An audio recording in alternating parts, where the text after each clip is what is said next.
Dale. Usted haga lo suyo. Perfecto. Nosotros ahora vamos a charlar sobre qué le pasa al cuerpo humano, pero no sé si físicamente, como si fuese una máquina, ¿sí? Con algunas emociones. Estamos comunicados con el doctor Enrique de Rosa, él es neurólogo y psiquiatra. ¿Qué tal, doctor? Muy buenos días. Nacho Goano y Fernanda Arena, los saludamos del canal de la ciudad. ¿Cómo va? ¿Qué tal? Buen día, Fernando. Fernanda, Nacho, ¿cómo les va? Muy bien, muchísimas gracias, doctor. A ver, ¿qué ocurre químicamente cuando uno se da un beso en la boca con alguien que le gusta? ¿Qué es lo que está pasando? Lo técnico me gustaría saber. A ver, es interesante que planteen algo porque en general no es un tema que esté en la carterera mediática, ¿no? Se toman solamente los aspectos, llamémosle sociales y demás, pero como imaginando que eso no se apoya en nada. Y en realidad todo lo contrario, está exactamente como ustedes dicen, está basado en una cantidad de cosas que pasan a nivel neurobiológico, es decir, a nivel del sistema nervioso, a nivel del hormonal y demás. ¿Qué es lo que pasa? Por un lado, tanto el placer como el dolor, o sea, todas las sensaciones, todo lo que se llaman la sensibilidad, la propiocepción, todo lo que tiene que ver con el contacto, por un lado tiene una construcción puramente neurobiológica y química. Entonces, sobre esa parte, ¿qué pasa? Bueno, yo recibo un contacto, ese contacto va a generar a su vez una percepción, esa percepción se va a conectar con ciertas áreas, tanto periféricas, es decir, tanto que tienen que ver con la sensación local, como áreas centrales, es decir, la integración cerebral. Y acá es donde viene la segunda parte, que esa integración en el cuerpo, que en el cerebro, básicamente en el sistema nervioso, no tiene solamente un factor de cableado, por así llamarlo, sino que tiene una integración en un aspecto emocional. Entonces, tanto el placer como el dolor son una experiencia, llamémosle objetiva, esa la del cableado, y una experiencia subjetiva, que es la construcción que uno hace de ese algo.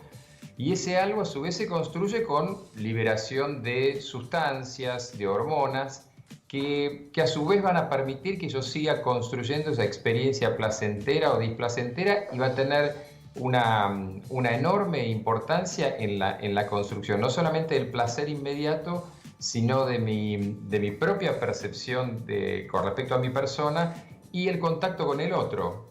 Concretamente, cuando hablamos a veces de empatía, a lo que nos referimos es sentir como el otro. Bueno, en un beso, por ejemplo, uno está liberando sustancias como la dopamina, como la oxitocina, que tienen que ver con teorías un poco más largas, y voy saltando por eso, porque como el apego. Y cuando uno siente ese apego, en una de esas es darse cuenta que lo que normalmente, pero bastante ajustadamente, llamamos tener química con alguien, ¿no? Bueno, ¿sabe que justo, doctor, estábamos viendo unas imágenes de un experimento que debe tener unos 7 años, más o menos? Supuestamente son, no sé, X cantidad de personas que no se conocen, pero que se besan. O sea, no se conocen. Supuestamente, insisto, no se conocen. Y es mujer con mujer, hombre con chica, bueno, las combinaciones que desean que puedan hacerse, ¿no? Ahí yo me interesaba más lo del cableado, pero acá insisto, digo, ante lo desconocido, entiendo que también el cuerpo pone esas terminaciones nerviosas bajo otra circunstancia. Sí, de hecho, puede ser por la fecha un trabajo que, digo, o estar relacionado con, poco importa, con un trabajo que hubo en el 2013, 2014, en que hicieron exactamente eso. En general en psicología experimental, en neurociencias experimentales, se repiten los estudios, así que puede ser ese u otro, pero en el fondo el principio es el mismo, que ponen gente que no tenga contacto entre sí y luego la predictibilidad de conexión con esa persona. El trabajo, que si bien apareció en una publicación de neurociencias, decía la posibilidad de sentir contacto empático, es decir, grosso modo, claro, sentir que esa persona podía ser una una potencial pareja, tenía que ver con la liberación de estas sustancias que yo decía, de dopamina y de oxitocina. Y no era la misma quitando justamente lo del cableado, no es lo mismo la sensación cutánea, llamémosle, los músculos que rodean a la boca, en uno o en otro. Entonces, y tampoco tenía que ver con el conocimiento, como ustedes ponían ahí, porque justamente eran desconocidos, pero lo interesante es que después se les hacía llenar una tablilla, un cuestionario de autorreferencia, en qué habían sentido en cada situación y más allá del placer o displacer inmediato, qué les pasaba posteriormente. Y acá es donde juega ese rol esa hormona, la oxitocina, que es la que tiene concretamente la madre que está amamantando, y la sensación de apego, que es un concepto básico en neurobiología, en psiquiatría y hasta en criminología, porque el sujeto que no siente apego es el sujeto que va a tener esa frialdad famosa del psicópata, por ejemplo. Claro. Vayamos al escenario entonces, vayamos por escenarios. ¿Qué es lo que ocurre en tal escenario? Hablemos de una empatía general, está todo bien, nos besamos. ¿Qué es lo que se estimula? ¿Cuáles son las células que más se abren? ¿Cuáles son las terminaciones nerviosas que reciben el impulso? ¿Es un impulso eléctrico? La información más allá de la construcción. Digo, me gusta una chica, entonces yo ya tengo construido, pero ya en el hecho, ¿qué es lo que ocurre per se? ¿Qué es lo químico que ocurre? Bueno, lo químico y lo neurológico es que nosotros tenemos vía la médula, la médula tiene ingreso de la sensibilidad por la parte posterior de la médula, ingresan toda la información, sea que yo me pinche acá o sea que me besen o yo bese, voy a sentir un estímulo. Ese estímulo luego va a tener unas características ligadas a la sensibilidad, pero a su vez esa médula envía información a niveles más altos, hasta zonas que se llaman límbicas, zonas que tienen que ver con la emoción en el cerebro, y eventualmente se relacionan con la corteza frontal, y es eso lo que tiene que ver con esto de yo anticipo la imagen, anticipo porque conozco, o anticipo aunque no conozca a esa persona, por lo que siento. Eso en cuanto a esto, a la primera parte, cableado, por llamarle así. Ahora, al mismo tiempo, estoy emitiendo esas sustancias que pueden ser tanto habitualmente en esta sensación, pueden estar ligadas al placer o al displacer, pero que concretamente la dopamina, la oxitocina, la serotonina tienen que ver con sensaciones de bienestar y de placer. Por eso, de alguna manera, si se establece este nexo, a veces ese beso puede tener una implicancia posterior. A implicancia posterior me refiero a sentir que significa algo más que eso, o ser simplemente un beso. O inclusive, cuando hay estímulos dolorosos ligados a eso, que pueden tener que ver, pueden ser interpretados placenteramente, porque se integran dentro del mismo contexto del placer que ha dado ese cableado y esa secreción de hormonas. A ver, entonces, doctor, permítame, seguramente estoy diciendo una burrada, pero me la juego igual.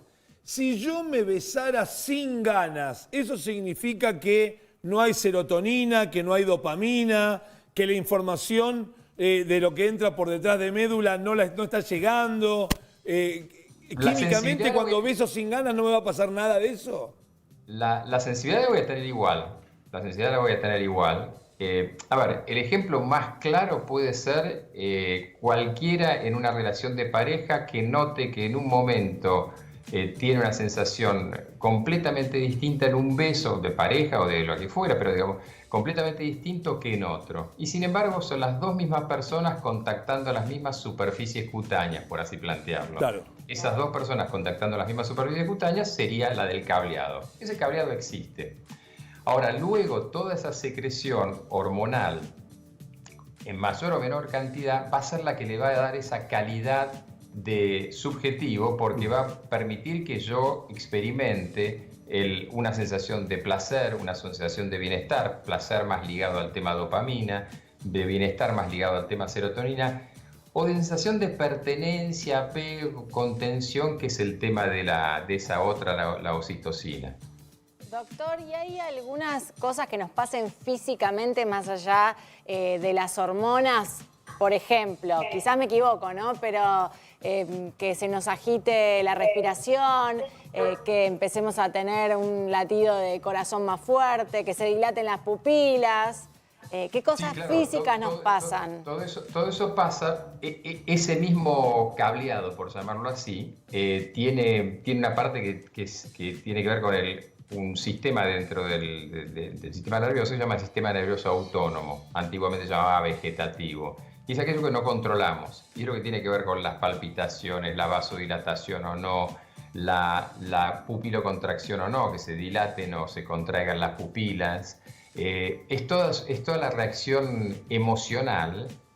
Y volví a la sabiduría popular, que por eso la sensación de palpitar, el corazón que late, o la transpiración, o la nada, o la frialdad, o el calor, hacen referencia a la emoción. ¿Por qué?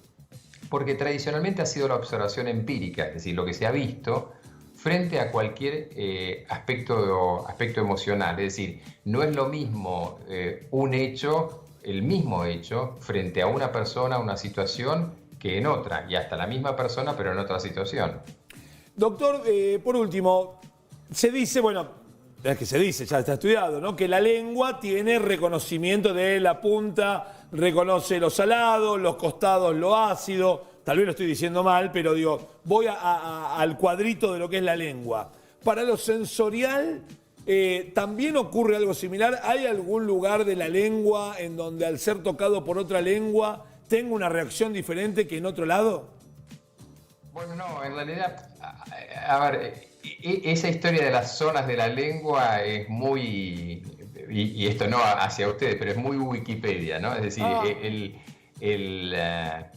el sistema de la lengua trazada por acá va salado. En realidad la lengua tiene pluriceptores, en realidad tiene receptores de diferentes cuestiones más o menos distribuidos de manera uniforme, no es tan así. Ahora, si el planteo... Lo que hizo el libro gordo de Petete con nosotros, doctor. Por favor. Claro. Bueno, pero eso estaba. Todo el tema en la neurobiología, lo que se llamó localizacionismo, es decir, suponer que hay zonas para esto y zonas para lo otro, en realidad cada vez descubrimos que todo es mucho más plástico. Y por eso es que el entrenamiento, entre comillas, en cuestiones que tienen que ver con el afecto o lo contrario, con el odio, termina siendo como si uno entrenara receptores. Bueno, llevando las papilas gustativas. No es lo mismo un sommelier entrenado que una persona que toma una bebida por primera vez en su vida. Claro. Y con el afecto, con el amor pasa casi exactamente lo mismo. Uno va aprendiendo y va entrenando, por así decirlo, y por eso cuando uno trabaja en terapias sexuales, el tema es que la pareja vaya estableciendo sus propios códigos, qué cosa representa qué cuestión. Es decir, un beso con una ligera supuesta mordida puede significar algo positivo o negativo según el establecimiento de la complicidad en esa pareja. Y ahí es donde vuelve a intervenir esa oxitocina, que es que yo me conecte con la otra persona, no actúe sobre la otra persona, sino me voy conectando y voy estableciendo complicidades. Esas complicidades tienen, a su vez, una respuesta o una base física, por así llamarlo, concreta. Doctor Enrique de Rosa, médico, neurólogo y psiquiatra, muchísimas gracias por su tiempo. Que tenga usted un gran fin de semana.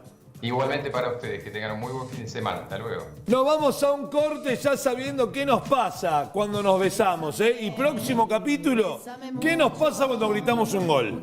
La semana próxima, próximo capítulo.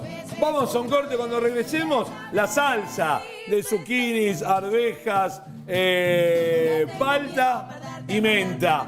No se la pierda para los ñoquis que ya se están cocinando. No se vayan, que ya volvemos. Mucho, como si fuera esta tarde la última vez.